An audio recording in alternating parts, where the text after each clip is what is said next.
나는 대한민국 예비역병장이다. 안녕하십니까?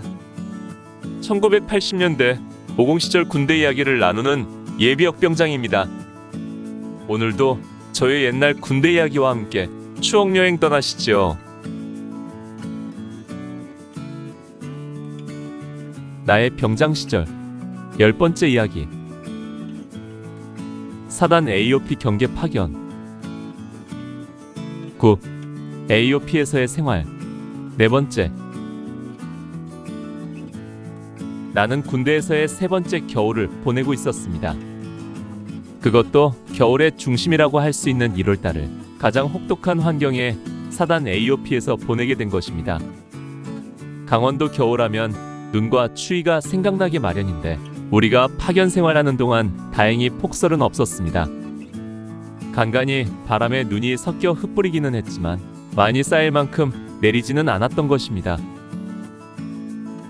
내가 입대해서 논산훈련소에서 훈련을 받던 1980년 12월부터 1981년 1월 중순까지는 눈이 정말 많이 내렸습니다. 훈련소에서도 제설 작업을 몇 차례 했고 자대 전입 와서도 가장 먼저 한 것도 제설 작업이었습니다. 그런데 내가 자대 전입된 이후부터 이상하리만큼 눈이 오지 않았습니다. 그로 인해 결국 1981년 2월 초로 예정되었던 스키 훈련이 무산되고 말았습니다. 그리고 그해 겨울도 한두 차례 폭설이 있었지만 눈이 자주 내리지는 않았습니다. 1982년 겨울이 되면서도 눈이 그리 자주 내리지는 않았습니다. 12월에 2차례 정도 내렸는데 한 번은 꽤 많이 내렸지만 큰 폭설은 아니었습니다. 그래도 그동안 내린 눈이 녹지 않고 쌓여 있어서 AOP 주변은 설원이었습니다. 산 아래쪽에는 그래도 좀 녹기도 했지만 지대가 높은 이곳은 거의 녹지 않고 눈이 20cm 이상 쌓여 있었던 것입니다. 그래도 눈이 더 이상 내리지 않았다는 것은 천만다행이었습니다. 만약 눈이 내려 쌓였다면 우리는 AOP로 오르는 길과 월명리 내려가는 길까지 제설 작업을 해야 했을 것입니다. 앞서 내린 눈은 우리 앞서 파견 나온 병력들이 제설 작업을 한 상태였고 우리는 조금씩 내린 눈을 쓸기 위해 한두 번 비탈길을 오르내렸는데 그것도 쉽지 않았던 것입니다. 그러니 힘들게 눈을 퍼내지 않고 한 달을 보냈다는 것은 정말 다행스러운 일이었습니다. 그러나 눈이 내리지 않는 대신 날씨가 무척 추웠습니다. 초소가 산등성이에 위치하다 보니 아무래도 찬바람도 많이 불고 기온도 더 낮겠지만 그런 조건 외에도 그해 1월이 유난히 더 추웠던 것 같습니다. 평상시에도 최저기온이 영하 10도 이하는 기본이고 영하 25도까지 떨어진 날도 있었습니다. 특히 1월 9일과 10일 양일간은 가장 따뜻한 낮 최고 기온이 영하 15도와 18도를 기록하며 강풍주의보가 내릴 정도로 매서운 바람이 불었습니다. 또 1월 22일 토요일에는 예상 최저기온이 영하 25도로 한파경보까지 내려졌습니다. 이렇게 추운 날은 아무리 두꺼운 근무복을 입고 방하나를 신고 방한모를 쓰고 마스크를 하고 권투글러브 같이 생긴 벙어리 장갑을 끼고 겨우 눈만 내놓고 근무를 해도 추위가 폐부까지 깊숙이 찔러 들어왔습니다. 마스크 위로는 입김이 얼어 고드름이 생기고 양말을 두 켤레나 신고 두꺼운 방하나를 신었어도 발가락이 얼어서 얼얼했습니다. 이럴 때는 체온 저하를 막기 위해 근무하는 2시간 동안 계속 움직여야 했습니다.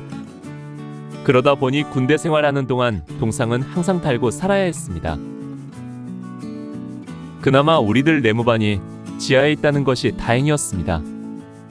앞서 말한 것처럼 작은 창문은 지상으로 노출되어 있었지만 창문이 고정되어 있고 바깥쪽은 비닐막이 쳐 있어서 외부 바람이 들어오지는 않았습니다.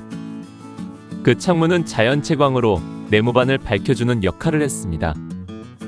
내무반 규모도 작고 거기에 난로를 하나 피우면 정말 고향집 안방만큼이나 따뜻하고 안온했습니다.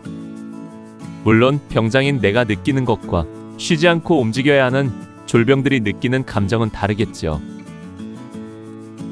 또 다행한 일은 파견 기간 내내 특별한 작업이 없었다는 것입니다. 작업할 것도 별로 없지만 설령 있다고 해도 모든 것이 꽁꽁 얼어붙은 상황에서 작업 자체가 불가능했을 것입니다. 그런데 우리 소대 절반이 파견 나간 자동화 사격장에서는 연일 작업을 하고 있다는 소식이 들려왔습니다. 그 당시 자동화 사격장 개보수 작업이 있을 것이라는 소문이 있었는데 그 때문인지 경비소대까지 사역에 동원되고 있었던 것입니다.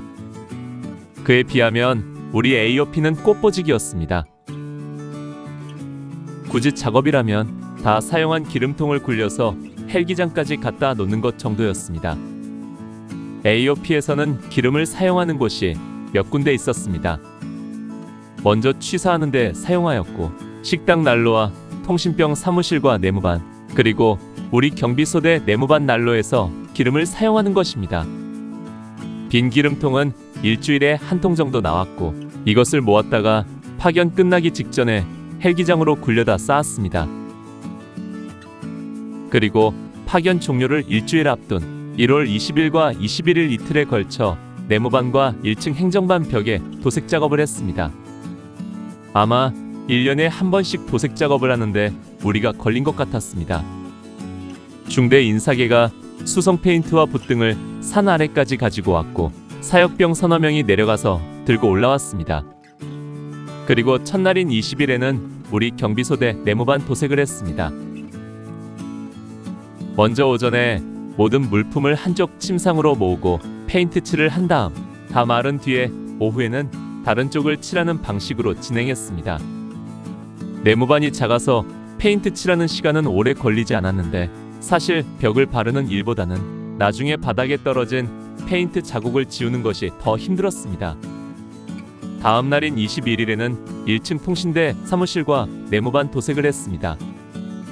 역시 우리 내무반과 같은 방식으로 했는데 통신대 요원들은 자기네 일인데도 손끝 하나 까딱하지 않고 우리들만 시켰습니다. 솔직히 같은 사단 군인이었지만 우리와 그들은 같은 군대가 아니었습니다.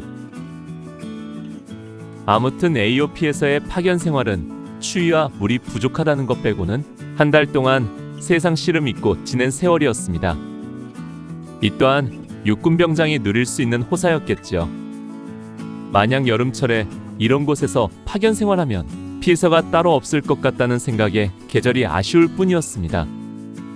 아무튼 사단 AOP에서의 파견 생활은 그동안 보도 듣도 못했던 특별한 장소에서 특별한 추억을 쌓아가는 시간들이었습니다. 오늘 추억 여행에 함께 해주셔서 감사합니다. 다음 이야기를 기대해 주시고 구독과 좋아요 부탁드립니다. 항백